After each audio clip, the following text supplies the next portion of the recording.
नमस्कार दोस्तों, स्वागत है आप सभी का हमारे एक नई वीडियो में। दोस्तों, राजस्थान में प्राइवेट शिक्षण संस्थाओं ने स्ट्राइक कर दी है या फिर हड़ताल कर दी है और इस स्ट्राइक को चलते हुए राजस्थान के उन सभी विद्यार्थियों का भविष्य संकट में आ गया है जो कि इन प्राइवेट संस्थाओं में अध्ययन कर रहे हैं। और सबसे बड़ा संकट तो उन विद्यार्थियों पे आ गया है जो कि इस बार माध्यमिक शिक्षा बोर्ड अजमेर की आगामी बोर्ड परीक्षाओं में भाग लेने जा रहे हैं, क्योंकि माध्यमिक शिक्षा बोर्ड अजमेर के द्वारा आगामी बोर्ड परीक्षाओं को आयोजित करवाने के लिए इन बोर्ड कक्षाओं के यानी कक्षा 10 या फिर कक्षा 12 के ऑनलाइन फोरम है फिलहाल भरवाए जा रहे हैं और ये फॉर्म भरवाने की जो लास्ट डेट है वो नवंबर के लास्ट तक है। तो ऐसे में इन सभी बोर्ड विद्यार्थियों का भविष्य वो खतरे में पड़ गया है, क्योंकि इन प्राइवेट शिक्षण संस्थाओं के द्वारा इन विद्यार्थियों के बोर्ड फॉर्म वो भरे नहीं जा रहे हैं। ऐसे में विद्यार्थी भी चिंतित हो गए हैं, अभिभावक भी चिंतित हो गए हैं कि आखिरकार आगे क्या होने वाला। दोस्तों, इस वीडियो में मैं आपको यह बताऊंगा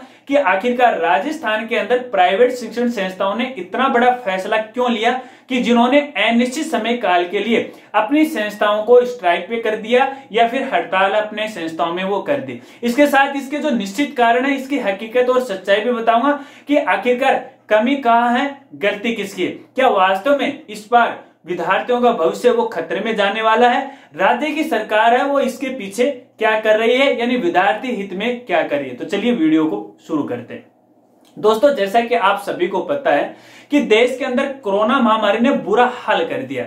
और इसका बुरा असर तो सबसे बड़ा है प्राइवेट शिक्षण संस्थाओं पे पड़ा है। तो ऐसे में राजस्थान के अंदर इन प्राइवेट संस्थाओं ने अनिश्चित समय काल के लिए अपनी हड़ताल है वो स्ट्राइक कर दी है। अब यहाँ पे मैं आपको कुछ कारण बताता हूं कि आखिरकार ये कमी किसकी है, एक अभिभावक की है, एक विद्यार्थी की है, या फिर शिक्षण संस्थाओं की है, या फिर राज्य सरकार की है। और दोस्तों, मेरी कहूं तो वास्तव में ये कमी जो जिसकी है तो भैया सीधा साधा कमी है ये कोरोना की, क्योंकि अगर कोरोना नहीं आता तो भैया यहाँ पर कोई भी सवाल वो खड़ा नहीं होता। लेकिन फिर भी ऐसे कई सवाल हैं जो कि इन प्राइवेट संस्थाओं के द्वारा पूछे जा रहे हैं, राज्य की सरकार से पूछे जा रहे हैं, देश की सरकार से पूछे जा रहे हैं, एक अभिभावक से पूछे जा रहे हैं, एक विद्यार्थी से पूछे जा रहे हैं कि आखिरकार ये हमारे साथ ही क्यों हो रहा है। चलिए एक एक कारण को अपन जानते हैं, फिर आपको ही फैसला करना है क्या वास्तव में इन संस्थाओं के द्वारा इतना बड़ा ये जो फैसला लिया गया है हड़ताल का वो कितना सही है, कितना गलत है। पहले मेरी बात सुन लीजिएगा, फिर अपनी राय वो कमेंट में दे दीजिएगा। देखिए दोस्तों, सबसे पहली बात करते हैं संस्थाओं की कि आखिरकार संस्थाओं ने इतना बड़ा फैसला क्यों लिया। जब देश के अंदर सारे काम सुचारू रूप से चलने लग गए तो इन राजस्थान के अंदर प्राइवेट संस्थाओं के द्वारा अनिश्चित काल के लिए हड़ताल क्यों की गई। देखिए, संस्थाओं का कहना है कि राज्य जो सरकार है वो इन संस्थाओं के हितों की तरफ किसी प्रकार का कोई ध्यान नहीं दे रहे, क्योंकि उनका कहना है कि देश की सरकार या फिर राज्य सरकार के द्वारा हर एक क्षेत्र को ओपन कर दिया, हर एक उद्योग धंधे को ओपन कर दिया, हर एक व्यक्ति वो काम पे जाने लगा, सरकार ने सबकी तरफ ध्यान दिया, लेकिन इन शिक्षण संस्थाओं पर किसी प्रकार का ध्यान नहीं दिया, क्योंकि स्कूलों को दोबारा ओपन नहीं किया गया। हालांकि सरकार आए दिन बड़े बड़े फैसले लेती है, बड़ी बड़ी बैठकें करती है और बैठक का कोई नतीजा नहीं निकलता। आज फैसला लेती है, कहते हैं कि अगले 15 दिन बाद ओपन होंगे, अगले 1 महीने बाद ओपन होंगे, होता कुछ नहीं है, स्कूलें वो ओपन नहीं होती। यहाँ पर सबसे बड़ा रोष है इन प्राइवेट संस्थाओं का तो सरकार के प्रति। ये जो प्राइवेट संस्थाएं हैं वो राज्य सरकार पे आरोप ये लगा रहे हैं कि देखिए, सरकार को इन संस्थाओं से किसी प्रकार का कोई फायदा नहीं हो रहा है, क्योंकि सरकार को जिन जिन क्षेत्रों से ज्यादा फायदा हो रहा था उन क्षेत्रों को उसने पहले ओपन कर दिया, लेकिन इन संस्थाओं से उनको किसी प्रकार का कोई फायदा नहीं हो रहा है, इसलिए जो सरकार है वो इनकी तरफ ध्यान नहीं दे रही है। तो इस कारण यदि सरकार हमारी तरफ ध्यान नहीं दे रही है तो हम ये अंतरिम फैसला लेते हैं कि हम अनिश्चित काल के लिए हमारी स्कूलों को हड़ताल पे या स्ट्राइक पे रखते हैं और इस अनिश्चित हड़ताल के अंदर हम हमारे स्कूल के अंदर किसी भी प्रकार के कोई शैक्षणिक कार्य वो नहीं करवाएंगे, ना ही विद्यार्थियों की ऑनलाइन पढ़ाई वो करवाएंगे या अदर जो एक्टिविटी है वो कुछ नहीं करेंगे, यानी पूरी तरह से अपन स्कूलों को बंद करने वाले, क्योंकि सरकार वो हमारे पे फैसला नहीं ले रहे। अब देखिए यहाँ पे सरकार की क्या मंशा है, सरकार क्या कहती है इसके पीछे। सरकार का यह कहना है कि देखिए आए दिन कोरोना के जो केस हैं वो ज्यादा बढ़ रहे हैं, तो ऐसे में यहाँ पर विद्यार्थी का जो जीवन है वो खतरे में पड़ जाता है। तो यहाँ पर स्कूलों को ओपन करने के लिए हमें कुछ एक पूरे नियम कानून दिशा निर्देश वो तैयार करने पड़ेंगे, माहौल उसको चेक करना पड़ेगा, तब जाके उस पर विचार वो किया जाएगा। हालांकि देखिए देश की सरकार यानी सेंट्रल गवर्नमेंट के द्वारा पूरी तरह से कह दिया कि 15 अक्टूबर के बाद आप स्कूलें दोबारा रीओपन कर सकते हो, लेकिन ये जो फैसला है वो राज्य सरकार पे छोड़ दिया है। लेकिन राज्य सरकार है राजस्थान की इसे ओपन ही नहीं करना चाहती। इसके अलावा इन संस्थाओं के द्वारा राज्य सरकार पर दूसरा आरोप ये भी लगाया जा रहा है कि देश के जो अलग अलग राज्य हैं, अलग अलग स्टेट है, वहां की राज्य सरकार के द्वारा स्कूलें वो रीओपन कर दी, चाहे वो प्राइवेट हो या फिर गवर्नमेंट हो। लेकिन राजस्थान की राज्य सरकार के द्वारा अभी तक इन संस्थाओं को रीओपन करने के लिए कोई भी बड़ा फैसला वो नहीं लिया गया है, क्योंकि इन संस्थाओं का ये कहना है कि राजस्थान राज्य के नजदीक जो सटे हुए राज्य हैं वहां पे अपने राजस्थान के विद्यार्थी वो अध्ययन करने के लिए चले गए, क्योंकि दूसरे राज्यों के अंदर स्कूलें वो रीओपन हो गए हैं और राजस्थान के विद्यार्थी वहां जा रहे हैं। तो ऐसे में इन संस्थाओं को बड़ा नुकसान हो रहा है। इसके अलावा इन संस्थाओं का राज्य सरकार पर यह भी आरोप लगाया जा रहा है कि आए दिन राज्य सरकार है नए नए आदेश हैं वो जारी कर देते हैं, नए नए निर्देश वो जारी कर देते हैं, कभी फीस की बात करते हैं, कभी फीस छूट देने की बात करते हैं, कभी ये कहते हैं कि अभिभावक से स्कूल वो फीस नहीं ले सकेगी। तो ऐसे में इन बातों को लेकर के, इस प्रकार के आरोपों को लेकर के राज्य सरकार के प्रति इन संस्थाओं का बड़ा आक्रोश है और इसी आक्रोश को चलते हुए इन संस्थाओं के द्वारा इतना बड़ा फैसला लिया गया, इनके द्वारा हड़ताल वो ली गई। इसके अलावा इन संस्थाओं का आरोप है वो अभिभावकों पे भी लगाया जा रहा है कि हम ये जो फैसला ले रहे हैं वो अभिभावक की वजह से भी ले रहे हैं, क्योंकि जो अभिभावक है वो हमें सपोर्ट नहीं कर रहे हैं, हमारी हेल्प नहीं कर रहे हैं। वो कैसे नहीं कर रहे हैं वो मैं आपको बताता हूं। देखिए जब भी इन संस्थाओं के द्वारा अभिभावकों से विद्यार्थियों की फीस मांगी जाती है तो अभिभावक केवल उन आदेशों का हवाला देकर वो साफ साफ मना कर देते हैं कि भैया अभी तक तो स्कूलें वो ओपन ही नहीं हुई, आप फीस वो किस चीज की ले रहे हैं। तो ऐसे में इन संस्थाओं को बड़ा नुकसान हो रहा है, क्योंकि इन संस्थाओं के द्वारा अपने विद्यार्थी हित को लेकर के ऑनलाइन जो क्लासेस हैं उनके द्वारा बच्चों को पढ़ाई करवाई जा रही है और जो भी अध्यापक ऑनलाइन क्लासेस लेता है तो उन्हें मंथली पैसे हैं उनकी पेमेंट के रूप में उन्हें देने पड़ते हैं। इसके अलावा संस्था की और भी खर्चे हैं, जैसे बिजली का खर्चा है और भी इंश्योरेंस वगैरह वगैरह बहुत सारे खर्चे हैं जो संस्थाओं को देने पड़ते हैं। लेकिन अभिभावक है उनका सपोर्ट नहीं कर रहे हैं, इस कारण से हम स्कूलों की हड़ताल वो करने जा रहे हैं। अगर अभिभावक हमारी हेल्प नहीं कर सकता तो हमारी हालात खराब हो गए हैं, हम ना तो अभी विद्यार्थी की और ना ही अभिभावक की हेल्प करने के लिए कोई भी आगे कदम वो उठाएंगे, क्योंकि हमारे हालात हैं वो खराब हो चुके हैं। तो यहाँ पर मैं उन अभिभावकों से कहना चाहूंगा, देखिए यहाँ पर मैं किसी का पक्ष नहीं ले रहा हूं, ना इन संस्थाओं का ले रहा हूं और ना मैं विद्यार्थी किसी का भी नहीं ले रहा हूं, लेकिन एक इंसान के नाते मैं आपको एक बात कहना चाहूंगा।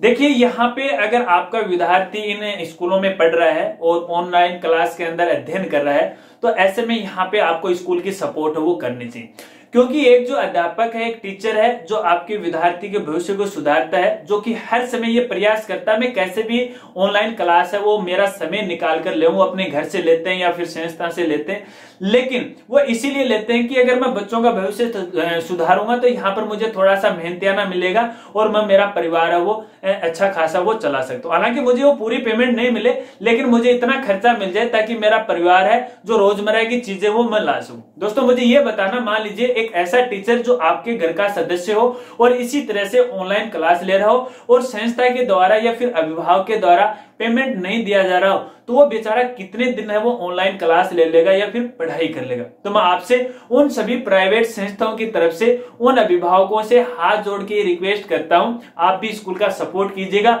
वो आपके बच्चे के भविष्य की तरफ आज भी पूरा पूरा ध्यान देते हैं, अगर आप उसे सपोर्ट करोगे तो और ज्यादा है वो आपका सपोर्ट है वो करेंगे, आपकी तरफ पूरा ध्यान देंगे। बस मेरी तो आपसे ये रिक्वेस्ट है, बाकी आपकी मर्जी है जो आप ऐसा करना चाहो। अब यहाँ पे बात करते हैं विद्यार्थियों को भविष्य को लेकर के कि भविष्य को लेकर के संस्थाओं की क्या मंशा है। तो देखिए यहाँ पर संस्थाओं की कोई मंशा की अगर बात करें तो कोई गलत मंशा नहीं है, यहाँ पे बिल्कुल सही मंशा है। वो बच्चे का भविष्य है वो खराब नहीं करना चाहते, वो भी ये चाहते हैं हम कैसे तैसे करके ये जो बोर्ड विद्यार्थी उनके बोर्ड एंड फोरम है वो बढ़ाएंगे। लेकिन अगर सरकार हमारे तरफ ध्यान नहीं देती है तो हम कार्य कैसे करें, किस हालात में अपनी संस्थाओं को आगे बढ़ाएं, ये सारे काम अपन कर रहे हैं तो जो अपनी जो सरकार है उसका ध्यान आकर्षित करने के लिए कर रहे हैं। तो यहाँ पर बच्चों के भविष्य के साथ कोई भी खिलवाड़ वो नहीं किया जाएगा। अब बात करते हैं कि सरकार इसके पीछे क्या कर रही है, यानी जिस तरह से जो प्राइवेट संस्थाएं हड़ताल कर रही हैं तो उसकी तरफ सरकार है यानी बच्चों के भविष्य के लेकर के क्या फैसला ले रही है। तो देखिए यहाँ पर अपने राज्य सरकार ने कहा है, यहाँ पर जो अलग अलग जो नेता लोग हैं, नाम तो मैं किसी का यहाँ नहीं लूंगा, तो सबने ये कहा कि भी जो प्राइवेट संस्थाएं हैं वो इतना बड़ा फैसला नहीं ले सकती, क्योंकि यहाँ पर बच्चों के भविष्य का सवाल है। यदि बच्चों के भविष्य के साथ खिलवाड़ किया जाएगा तो सरकार के द्वारा उनके खिलाफ कड़ी कार्रवाई है वो की जाएगी। तो ऐसे में यहाँ पर दो शब्द मैं सरकार को भी कहना चाहूंगा। देखिए, सरकार ने आए दिन यही कहा कि हम इन संस्थाओं के खिलाफ कोई बड़ी कार्रवाई करेंगे, और ये सिर्फ कार्रवाई रहती है कागजों के अंदर या तो कोई मीडिया के अंदर कहते हैं। और आजकल तो हमारे देश के जो नेता ना वो सोशल मीडिया पर बड़े ही एक्टिव है, वो ट्विटर पर तो इतना ही एक्टिव है, आप मानो कि जो काम करते हैं वो सारा ट्विटर पे ही करते हैं। ठीक है, ट्विटर पे पोस्ट डाल के ये कह देते हैं कि भैया ये गलत हो रहा है, आप ऑनलाइन क्लास लो वरना आपके साथ गलत कार्रवाई है वो कर देंगे। तो भैया देखिए यहाँ पर सरकार ना तो कोई कार्रवाई कर रही है, या तो एकदम कार्रवाई कर दो ताकि ये सारी संस्थाएं वो बंद हो जाए, या फिर कोई अच्छा सा फैसला लो ताकि स्कूलें दोबारा रीओपन हो जाए। ठीक है, तो चलिए बात करते हैं माध्यमिक शिक्षा बोर्ड की इन बच्चों के भविष्य को लेकर के बोर्ड ने क्या फैसला किया। तो देखिए यहाँ पर बोर्ड ने बच्चों के हित में बड़ा फैसला लिया है और एक आदेश भी जारी कर दिया, पिछले 2-3 दिन पहले ही कर दिया था। और उस आदेश में ये कहा गया था कि यदि कोई भी निजी शिक्षण संस्था इन बोर्ड विद्यार्थियों के बोर्ड फॉर्म भरने से आनाकानी करती है तो उसके खिलाफ बड़ी कार्रवाई की जाएगी। शिक्षा विभाग के द्वारा उनके खिलाफ बड़ा फैसला वो लिया जाएगा। तो ऐसे में उनको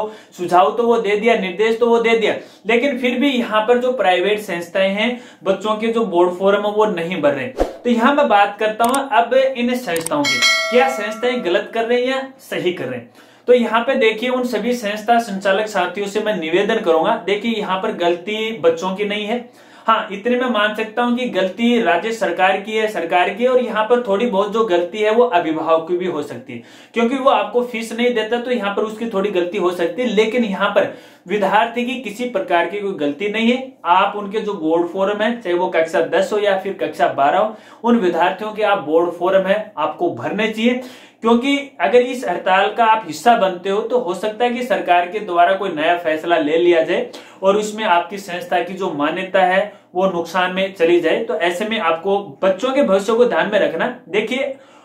दिन है वो सामान्य आएंगे, हमारे जो पहले वाले दिन है वो फिर से लौट के आएंगे, थोड़ा सा आपको इंतजार करना पड़ेगा वहां पे। लेकिन आपसे यही निवेदन है कि आपको बच्चे के भविष्य के साथ खिलवाड़ नहीं करना है, आपको बोर्ड फॉर्म वो भरने हैं। अभी देखिए बोर्ड फॉर्म भरवाए जा रहे हैं, हमारे पास और भी रास्ते हैं इन अभिभावकों से फीस लेने के, और शायद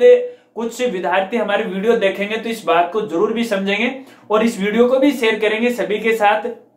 ताकि लोग हैं इससे वो जागरूक हों और पता चले कि वास्तव में हकीकत और सच्चाई क्या है। यहाँ पर देखिए मैं कहूं तो संस्था वालों की कोई गलती नहीं है, क्योंकि संस्था अपनी पूरी तैयारी कर रही है, बच्चों के भविष्य बनाने के लिए पूरी वो कोशिश कर रही है, हरदम ऑनलाइन क्लासेस वो ले रहे हैं। यहाँ पर हो सकता है कि कुछ स्कूलें नहीं ले रही, वो एक अलग बात है, वहां पर तो एक अलग मंशा हो जाती है उनकी। लेकिन जो संस्थाएं ऑनलाइन पढ़ाई करवा रही हैं विद्यार्थियों को, तो उनके बारे में अभिभावकों को ये सोचना चाहिए और विद्यार्थी को भी ये सोचना चाहिए कि यार हमारे जो अध्यापक हैं, हमारे जो टीचर्स हैं, वो हमारी हेल्प कर रहे हैं, हमें घर बैठे पढ़ा रहे हैं, तो ऐसे में थोड़ी थोड़ी सहायता आपको उनकी करनी चाहिए। बस मैं तो आपको ये कहूंगा, बाकी आप सबकी मर्जी है। जो बातें चल रही थी वो बातें मैंने आपके साथ शेयर कर दी हैं, और सरकार देखते हैं इसके पीछे क्या बड़ा फैसला लेकर आती है, और जो अपने राजस्थान की प्राइवेट संस्था संचालक साथी हैं वो अपना क्या नया फैसला लेके आते हैं। लेकिन लास्ट में एक बात और मैं जरूर कहूंगा, देखिए यहाँ पर अगर मैं पूरे राजस्थान की बात करूं तो पूरे राजस्थान में किसी महकमे में कोई एकता नहीं, चाहे वो प्राइवेट संस्था हो, चाहे वो गवर्नमेंट संस्था हो, चाहे वो राज्य सरकार हो या फिर कांग्रेस सरकार हो या फिर बीजेपी सरकार हो, कोई भी महकमा आप मानो, कहीं पर भी एकता नहीं है। तो ये खेल कोई ज्यादा दिन तक चलने वाला नहीं है। हालांकि यहाँ पर अभिभावक परेशान हो सकता है, विद्यार्थी परेशान हो सकता है, लेकिन यहाँ पर अभिभावक और विद्यार्थी को किसी प्रकार की कोई चिंता नहीं करनी है, क्योंकि आपके लिए हम भी तैयार हैं और राज्य सरकार है वो भी तैयार है। आपके बच्चे का भविष्य वो कभी भी खराब नहीं होने वाला है। अगर फैसला लिया जाएगा तो विद्यार्थी हित में लिया जाएगा। बस यही तो मेरी कुछ जानकारी थी जो मैंने आपको बताई थी। मुझे बताना आज की जानकारी वीडियो आपको कैसा लगा। इसके अलावा उन अभिभावक और विद्यार्थियों और स्कूल साथियों से भी मैं ये निवेदन करूंगा कि आपको मुझे बताना कि इस तरह के बड़े फैसले लेना क्या सही है या गलत है, अपने अपने हिसाब से अपने अपने जो कमेंट है वो जरूर कीजिएगा। और हो सकते हैं कि इसके ऊपर अपने कोई आगे की वीडियो में बात कर लें। बस आज की इस वीडियो में मैं आपसे इतनी ही बात करूंगा क्योंकि वीडियो काफी लंबी हो गई है। तो मिलते हैं फ्रेंड्स अगली एक नई वीडियो के साथ। अगर चैनल पे नए हैं तो चैनल को यार जरूर सब्सक्राइब कीजिएगा। जय हिंद, जय भारत।